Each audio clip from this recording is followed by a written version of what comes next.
Ladies and gentlemen, the past 2 years I have been on a quest to pursue my craziest wild dream. Now, what is that dream, you might ask? To live life on my terms.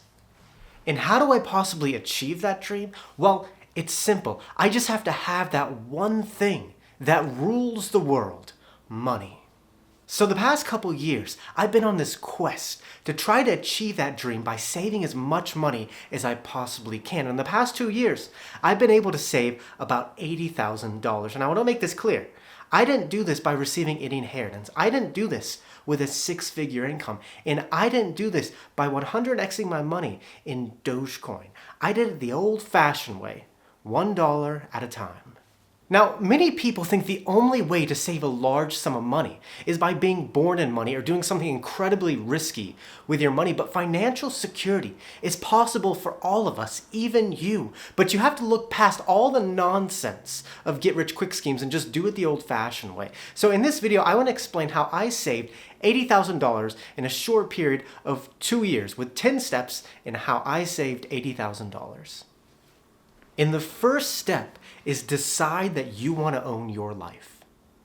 Now, before we start to talk about saving money, we need to start by talking about what money can actually do, because I think most people have a flawed view of what money can actually do. Now, there are two rewards that come from money. The first is tangible rewards, like a house or a sports car. And the second is intangible rewards, like freedom, options, and flexibility.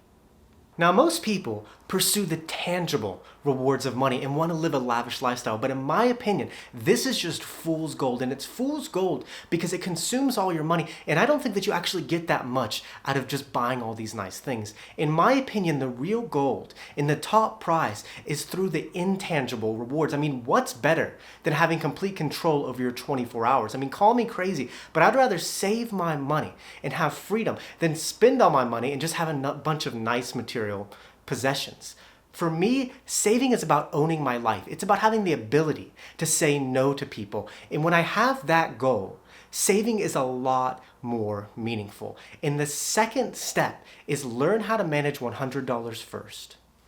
It doesn't matter how much money you have if you don't know how to manage and respect it. I mean, Mike Tyson made $400 million and went bankrupt. If you want to be good at saving and managing money, it starts by learning how to manage and respect $100. Because if you don't know how to manage and respect $100, then you're not going to know how to manage and respect $100,000. Now, I saved $80,000, but I don't treat that money any differently than when I just had $100 because I know how difficult it was to save that money and I don't want it to just disappear. But I wouldn't know that, and I wouldn't know how to manage and respect my money if I didn't know how to manage and respect $100 first. It's a process. And when you learn how to manage $100, then you can learn how to manage $1,000. Then when you have $1,000, you can learn how to manage $10,000, and so on. You won't know how to manage large amounts of money until you first learn how to manage small amounts of money. Saving is a growing experience, and you have to start small and work your way up, because if you're just given all the money, then it's going to just overwhelm you and you're probably just going to blow all the money. So first learn how to manage $100. And step 3 is keep your living expenses low. So now that we have the basics out of the way, let's start talking about saving money. Now, it's much easier to not spend a dollar than to make a dollar. So instead of trying to find ways to make more money, try to find ways to cut your expenses, because the easiest way to save money is by keeping your living expenses low. Now, this is a lot easier than you think, but first let me explain something called the law of attraction, which means that positive thoughts bring positive results into a person's life, while negative thoughts bring negative outcomes. Now, most people overpay or have high living expenses because their expensive expectations create their expensive reality. But life isn't as expensive as people say it is. You just have to put out that positive energy and believe that there are still deals out there. And eventually they'll present themselves. Now, don't believe me? Let me explain. I moved to Colorado about 2 years ago. And when I was looking for apartments, I wanted something affordable. And when I started looking, everything I saw was over $1,500 a month. Now, if I said there's no way that I can find something under $1,500 and settled, then my financial situation would look completely different. But I kept looking, and eventually I found a place in the ideal location, in the ideal size, for $800 a month.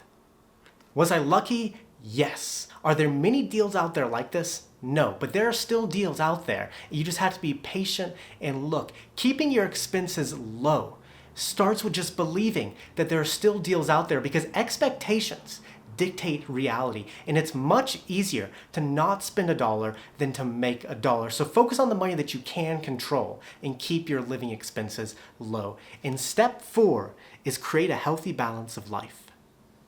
Now, the problem with me saying keep your living expenses low is that many people interpret that as depriving yourself. And that's because from an early age, we're taught that happiness and enjoyment come from spending. And when you're saving your money instead of spending your money, you're depriving yourself of the greatest things in life, stuff.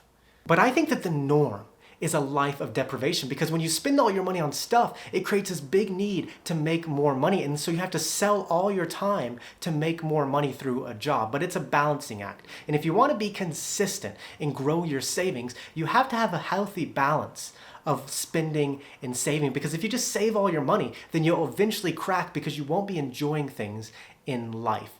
Now, to me, this means establish a comfortable level of living, not be pressured by society, and live an intentional, creative life.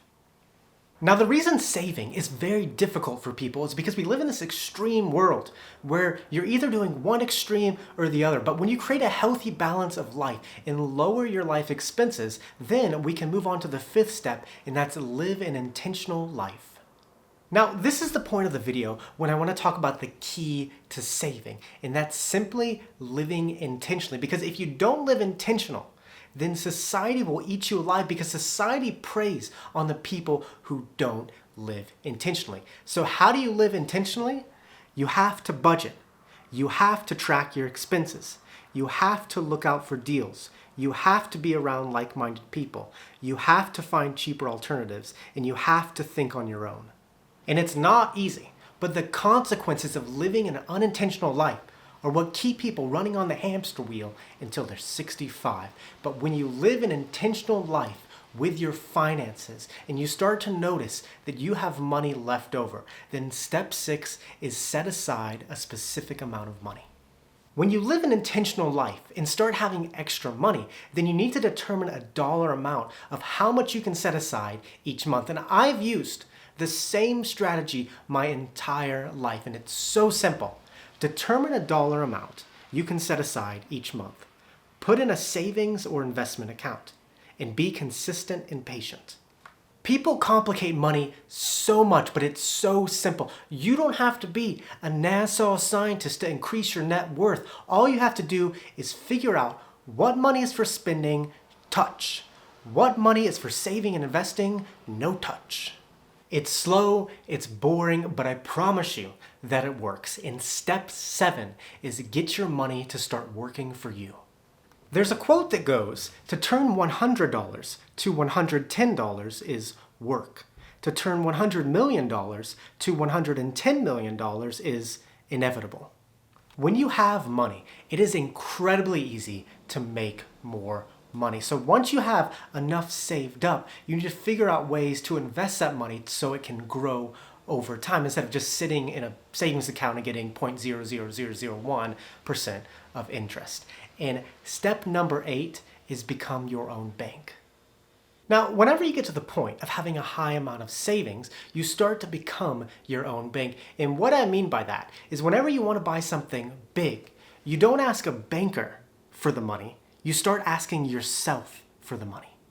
There's more thought that goes into spending when you use your own money versus borrowing the money, because you know how hard it was to save and make that money. So when you become your own bank, you start to think more rationally about spending money, and you ultimately just make better financial decisions. And it's a great feeling knowing that you don't owe anything to anybody. And step number 9 is don't let money change you. Just because you have more money doesn't mean that you need to start to spend more money, because the more you spend, then the quicker your money's going to go. So I go with the motto, stay broke. It honestly matters more how much you spend over how much you make, because the more you spend, then the more money you're going to need, and money comes slowly and leaves quickly. There's nothing wrong with upgrading your life, but just know that that involves spending more money, which is going to create the need to make more money. And the final step is that saving never stops. I have saved $80,000, so I'm good, right? I don't need to save anymore, right? Well, I could go out, buy a Tesla, and everything I worked towards in the last 2 years, and all that money would be gone in a second, and all I would have would be a car. Money can leave in an instant, but you have to protect it, because you'll need money the rest of your life. The game ain't changing, ladies and gentlemen. Saving never stops because life never stops. And the less money you have, the more you're going to have to worry about it. But the more money you have, then the less you're going to have to worry about it. And the more you can focus on the more important things in life, because money isn't real and money doesn't matter. It only matters if you don't have it. So with that, muchas gracias. Que tenga un buen día. Yo soy el Agustín. Nos vemos.